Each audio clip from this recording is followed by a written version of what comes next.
amigos,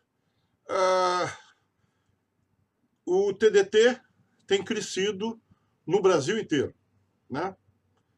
O tiro de defesa tático, uma alternativa que o Estado do Rio de Janeiro precisou no final de 2019 para o nosso tiro esportivo, já que nós fazíamos tiro defensivo, né? Começou com IDPA, depois virou IDSC, precisamos de uma alternativa e aí o Círculo Militar da Vila Militar reuniu seus técnicos e criou essa modalidade que nós chamamos de TDT, Tiro de Defesa Tático, inclusive marca registrada nossa, do Círculo Militar da Vila Militar. Ano passado, 2020, inclusive por causa da pandemia, não foi fácil, né? Não foi fácil, mas conseguimos fazer 3 etapas. 2 em Conceição de Macabu, Norte Fluminense, e uma no Rio de Janeiro, em Duque de Caxias. As 3 etapas foram sucesso. A última, a terceira etapa, então, sucesso retumbante de atiradores, 75 atiradores inscritos. E começamos a receber pedidos de outros estados. E aí começamos a ter uma série de pedidos de outros estados, começando com Diogo Maciel, meu amigo de Lavras, Minas Gerais. Ele acabou criando a Liga Mineira, onde 5 clubes já estão montando o calendário para as suas etapas estaduais. Eu, que era da Liga Fluminense, fui levado para a Liga Nacional e o Marcelo Trotti assumiu a Liga Fluminense para dar continuidade aos nossos trabalhos. Já está se organizando também a Liga Paulista. A Mônica, lá de Atibaia, já, inclusive, me mandou o seu calendário de provas internas. Estou esperando o Flávio Yamauchi montar com os outros clubes as etapas estaduais. E também temos o Beto lá do Clube Farrapos, de Porto Alegre, Rio Grande do Sul. Quer dizer, com este aumento, se faz necessário, primeiro, o curso e treinamento dos árbitros de TDT nesses clubes. O TDT não tem federação nem confederação. A Liga, uma coisa apenas simbólica, sem muita burocracia, serve para coordenar campeonatos, competições, calendário, essas coisas. E passar as instruções e o regulamento do TDT para que se mantenha uma homogeneidade, quer dizer, uma uniformidade do TDT de norte a sul e de leste a oeste de um país do tamanho do Brasil. Isso aqui não é a Suíça, isso aqui é um continente. Então, não é fácil, é complicado ficar viajando para os 4 cantos, ainda mais que, como a Liga não tem receita, fica complicado criar despesa. Mas, de qualquer maneira, é muito importante. Para isso, tudo tem que acontecer no clube. Não tem federação, não tem confederação. O clube, se não tiver, como aqui no Rio de Janeiro, nós já temos alvos no formato e padrão oficial, não pode ser um alvo diferente. Nós fazemos as medalhas, então nós fizemos tudo de forma autossuficiente. Diogo Maciel de Lavras, como ele também é do mundo do atirador, ele está providenciando o que ele chama de kit competição para ajudar os clubes que estão entrando. Então, ele vai fornecer o kit, parece que são 50 alvos e 21 medalhas de primeiro, segundo e terceiro lugar. Para quem não tiver, quem já tem os alvos, tudo bem. Quem, inclusive, quiser, no regulamento tem as medidas dos alvos para quem quiser mandar fazer o alvo oficial, não há problema nenhum. Mas quem não tiver, usa o kit do Diogo Maciel, que é o presidente da Liga Mineira de TDT. Como os cursos são dados no clube e para manter o padrão dos cursos de árbitro e que serve para os atletas todos aprenderem o que é o TDT, estou fazendo esse filme e estou aproveitando uma série de filmagens que eu já tinha. Portanto, as cenas que virão a seguir, não estamos usando traje de ocultação para efeito didático, mas toda competição de TDT, todo atleta tem que estar com traje de ocultação. Isso é legislação brasileira que proíbe que se use arma ostensivamente, a não ser forças de segurança com uniforme, distintivo e uma série de coisas, o que não é o caso. Até os militares e policiais que fazem a competição do TDT, é como se eles estivessem no seu tempo de folga, estivessem de folga. Então, eles entram igual todo mundo, trajes civis, traje de ocultação. Apenas para efeito didático, as cenas que veremos a seguir tá sem esse traje. Muitos atletas, inclusive de outros estados, têm pedido bastante explicações sobre esta nova modalidade. Como o instrutor Everson ontem fez uma pista para treinamento da Samara e da mergulhinha, vou utilizar estes mesmos filmetes que eu fiz para demonstrar o básico do regulamento de TDT.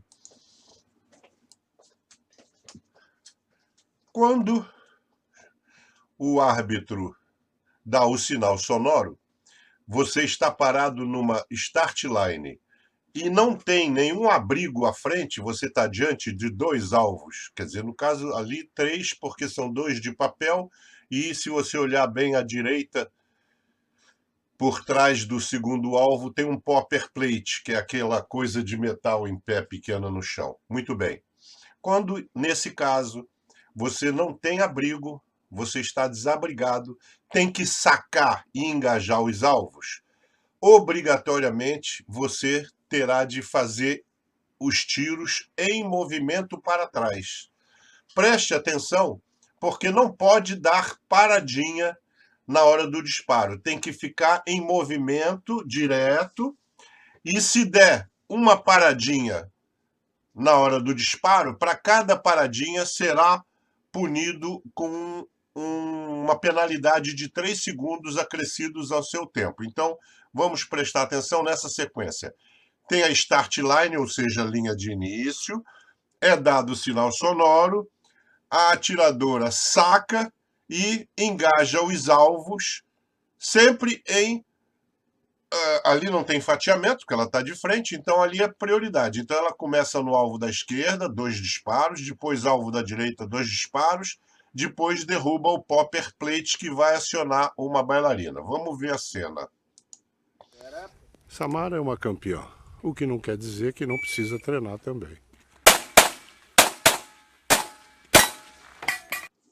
Imediatamente, o atirador procura um abrigo. Então, no caso, são esses 2 tonéis. Aí, abrigado, ou seja, escondido atrás dos tonéis, aonde toda a parte inferior do corpo tem que estar protegida, não pode ficar à mostra, e da parte superior do corpo, apenas 50%. Quer dizer, o rosto para poder apontar e os braços para... Né? Agora, no caso do tonel, não tem tanto problema. Se fosse uma parede mais fina, tem que tomar cuidado para que o braço ou as mãos com a arma não ultrapassem a parede e possam ser agarrados por alguém que esteja escondido atrás da parede. Nesse caso, você dá um passo atrás e atira mais afastado, digamos assim, da parede. Não é o caso aí no tonel. Vamos ver na sequência como ficou. Lembra que na sequência anterior tinha 2 papéis e um popper plate. O popper plate aciona uma bailarina, que é um alvo que fica se movimentando para lá e para cá. Então, ela agora, abrigada, vai ter que engajar esse alvo móvel chamado bailarina. Então ali foram tiros em movimento para trás. Aqui ela está abrigada. Vamos repetir a cena com outra atiradora. ou seja, é a mesma cena vista de outro ângulo. Então você tem a sequência inicial, em disparos em movimento atrás, procura o abrigo, porque naquele movimento atrás ela derrubou um popper, que acionou uma bailarina. Então, preste atenção que ela se abriga e vai disparar na bailarina em movimento. Entra no galão, entra no galão.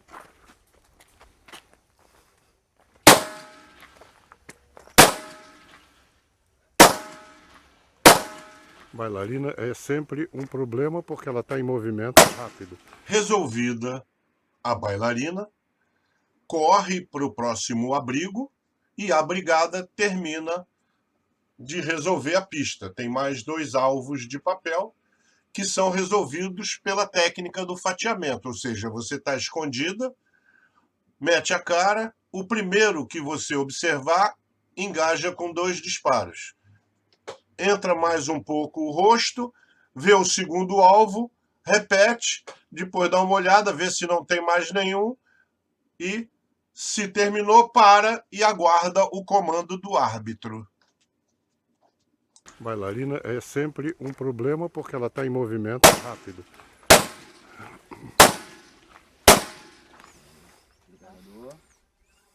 Por que eu disse para e aguarda o árbitro? Muito atirador apressadinho, quando chega no final, já começa a tirar carregador, tirar munição, fazer tudo rápido. Não, não é assim. Você para na posição que você está, arma virada ainda para o para-balas, quer dizer, para o último alvo engajado, e aguarda o comando do árbitro. O árbitro vai dizer, retire o carregador. Aí sim, você retira o carregador. Tira a munição e mostra a arma aberta. Então você dá um golpe, se for pistola, dá um golpe no ferrolho e mostra a câmera aberta. O árbitro tem que olhar, tem que ter certeza de que um extrator quebrado, por exemplo, não deixou uma munição fatal dentro do cano. Ele, árbitro, depois que olhar, vai dizer bate o cão, apesar de que pistola nem sempre tem cão, é uma expressão universal, então bate cão. Então você tem que acionar o gatilho. Tem armas que têm realmente cão e as pessoas têm a tendência de levar o cão com a mão à frente. Não, não é isso. É apertar, pressionar o gatilho, porque se houver ainda uma munição escondida, aquelas coisas de fatalidade, ao pressionar o gatilho com a arma virada para uma direção segura, sai um disparo que não vai machucar ninguém. Então, ele vai dizer, bate o cão, depois que ele ouvir o clique de que você de fato disparou, ele vai dizer coldre, você coloca o coldre, e aí o árbitro vai dar o comando de pista fria para que os auxiliares, pessoal da obreia, possa então entrar na pista e continuar os trabalhos. Carregador. Bate cão. Coldre. Carregador. Fria. Bate cão. Coldre. Preste atenção. Nesse primeiro exemplo, onde o atirador está descoberto com os alvos ameaçadores à frente e ele atira em movimento uniforme para trás, nós chamamos de prioridade de defesa. Então, você atira normalmente do mais perto para o mais longe. Se os 2 alvos, como aparecem na cena, estão praticamente na mesma distância, aí é indiferente que você comece pelo da esquerda ou pelo da direita, mas sempre alvo de papel é resolvido com 2 disparos. Alvo de metal tem que cair para pontuar. Ponto. Isso é fundamento. Se eu der um disparo num alvo e um disparo no outro alvo, para depois voltar a dar o segundo, vai tomar uma penalidade. Porque você tem que engajar o alvo, dar 2 disparos nele e depois, então, passar para o outro. Você pode até dar mais de 3. Você pode conferir. Mas também cai naquela regra. Zona 0 e 1, que são fatais, só podem ter um máximo de 3 disparos. Se aparecer mais que isso, vai tomar uma penalidade e vai perder o ponto melhor.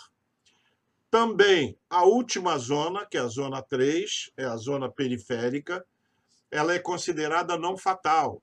Então, se você não tiver nenhum disparo nas zonas fatais 0 e 1, tudo na zona 3, você vai tomar também uma penalidade por falsa neutralização.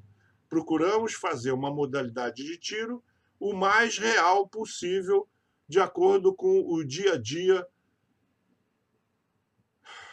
do faroeste carioca.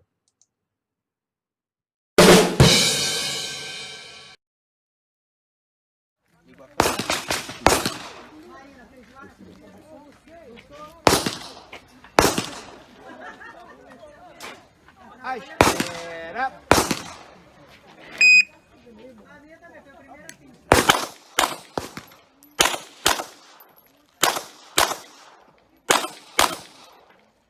Então, veja, aqui já é uma outra situação. Em vez de pé na start line e atirando em movimento para trás, você está sentado, pode ser num bar, em algum lugar, e sentado tem que resolver os alvos ameaçadores à sua frente, do mais perto para o mais longe. Mesma coisa, mas com uma posição inicial diferente.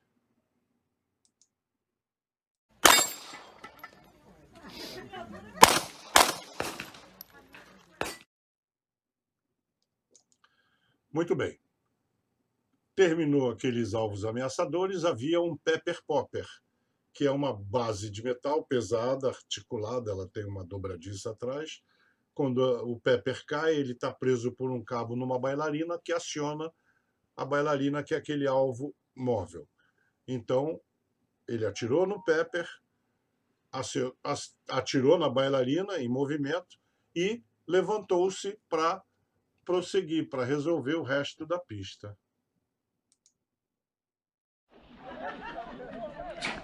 À espera.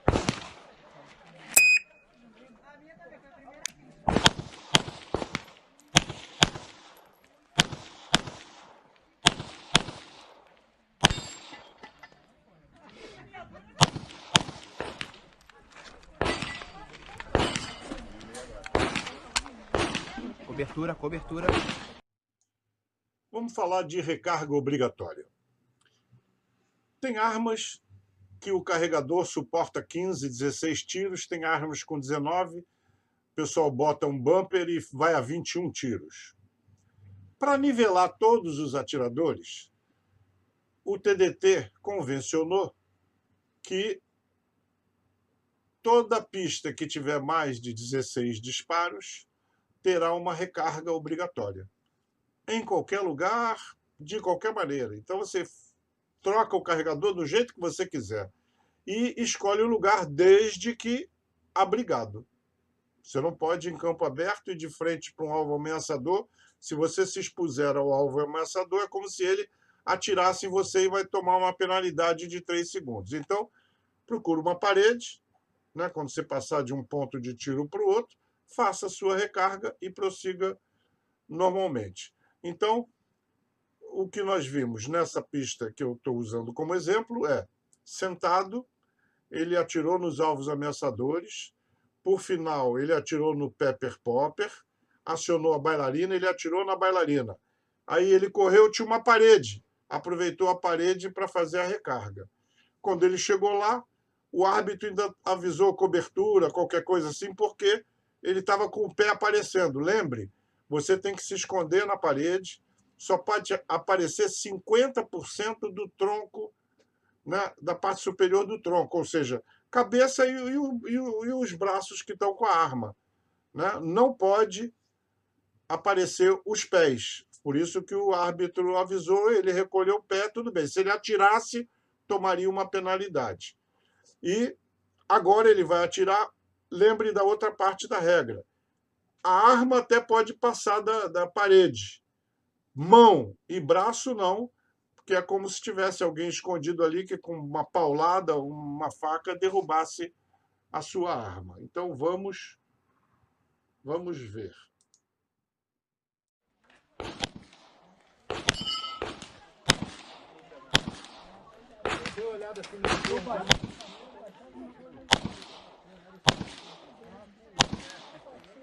Descarrega, tira o carregador.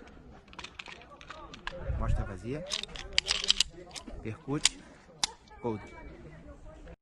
Aqui eu quero repercutir duas coisas.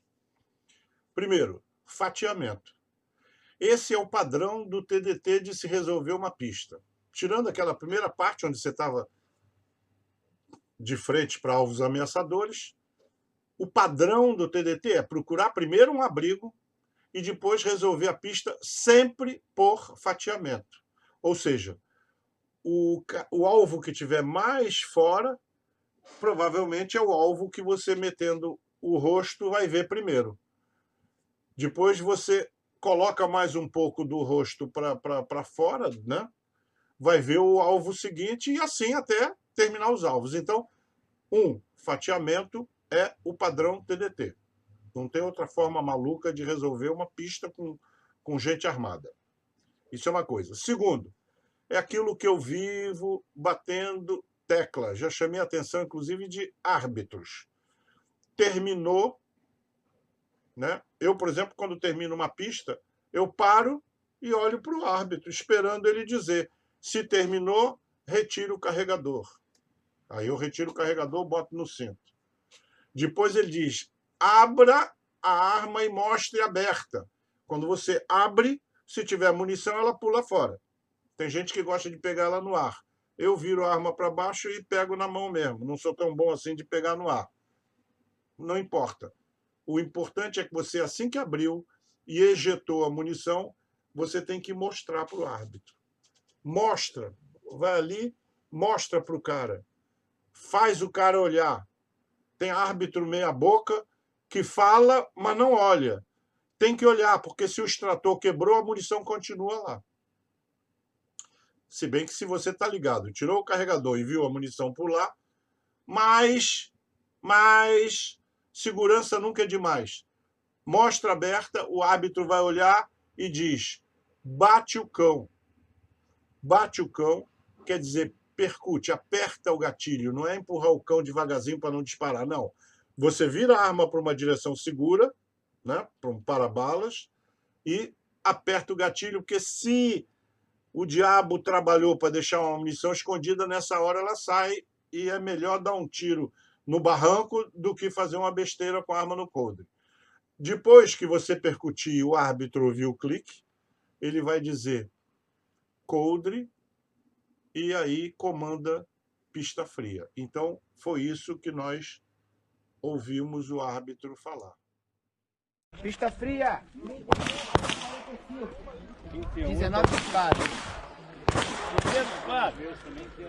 2.49. 2.49.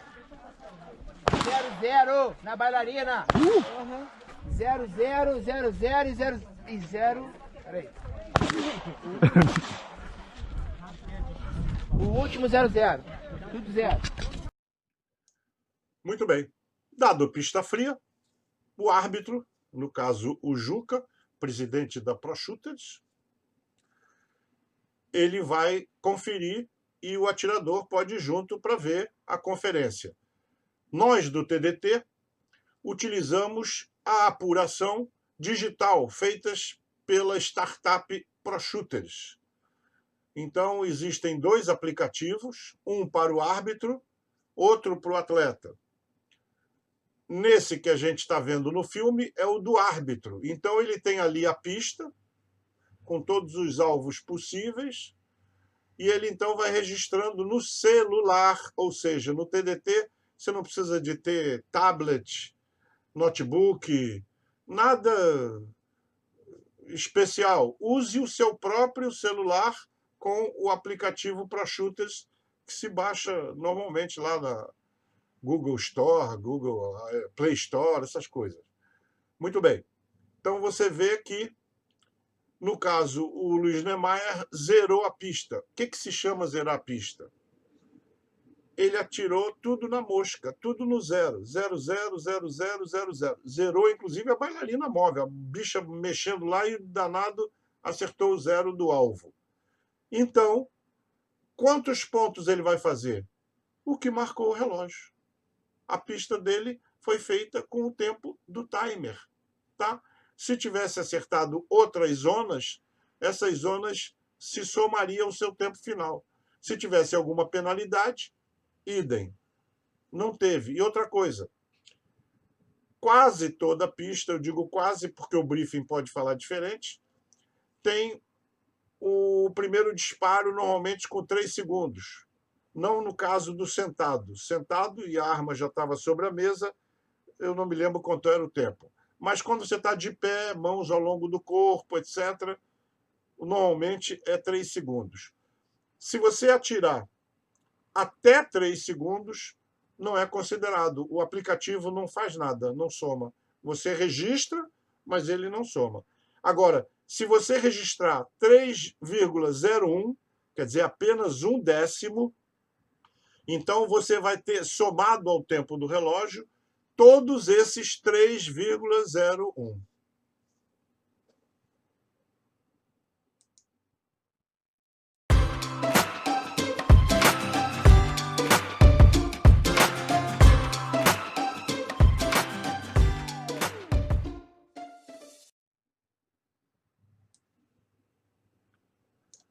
Bom, então nós vimos que uma pista de TDT a gente resolve sempre por fatiamento. Vimos ali o que é um pepper popper, bailarina. Você tem que sempre se abrigar, né? Por exemplo, pernas não podem aparecer de jeito nenhum. Apenas 50% do tronco que pode aparecer, que não é rosto e mãos só, né? Rosto e mãos, que é para você poder... E também vimos muito importante que ao final você para e aguarda o comando do árbitro. Tem gente que tem mania de... Não. Aguarda o comando do árbitro. Vamos fazer sempre com segurança. Isso é um esporte, nós estamos aqui para nos divertir e não podemos ter nenhum tipo de aborrecimento. Baixe do site, que eu vou deixar na descrição do vídeo, no site oficial da Liga Nacional, o regulamento, leia com calma, conheça o regulamento, que essa é a sua maior segurança. E, tendo mais dúvidas, farei mais vídeos.